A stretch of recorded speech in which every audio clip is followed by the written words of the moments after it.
नमस्कार मंडळी, पुन्हा एकदा स्वागत करतो तुमचं आपल्या एका नवीन व्हिडिओमध्ये. मित्रांनो, काल आपल्या सर्वांचा कुमार रणवीर राहुलभाई पाटील आडवली कल्याणच्या मथुरने सोनारी केसरी मैदानामध्ये शानदार गुलाल घेतला. फायनल फेरीत देखील मथुरने जबरदस्त कामगिरी करत प्रेक्षकांचे मन जिंकले. मित्रांनो, मथुर सोबत पळणारा सुलतान देखील सध्या खूप चर्चेत आहे. सुरुवातीपासूनच त्याचा स्पीड जबरदस्त राहिला आणि बिनजोड आणि वडूजच्या मैदानात त्याने उत्कृष्ट कामगिरी केली होती.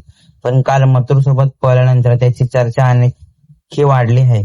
त्यामुळे येणाऱ्या काळात अनेक गाडी मालक सुलतानला पैरा म्हणून घेण्यासाठी उत्सुक असतील. मित्रांनो, सध्या मथुर आणि सर्जा 1001 आणि एलियन या नंदीबद्दल आपण सर्वत्र चर्चा करणार आहोत. मिळालेल्या माहितीनुसार मथुर आणि सर्जा 1001 आता थेट पेडगाव हिंदकेसरी मैदानात दिसणार. एलियन बाबतीत अंदाज निश्चित करण्यात येत आहे, पण देखील तो पेडगाव मध्ये दिसण्याची शक्यता नाही. मित्रांनो, मथुरचा विशेष कौतुक करावं लागेल. आज ज्या वयात अनेक नंदी मैदानापासून दूर झालेले असतात, त्या वयात मथुर अजूनही नवीन आणि टॉप परफॉर्मन्स मध्ये नंदी सोबत जोरदार लढती देत आहे. काल तर त्याने टॉप नंदी सोबत पळून फायनलला गुलालही आपल्या नावावर केला.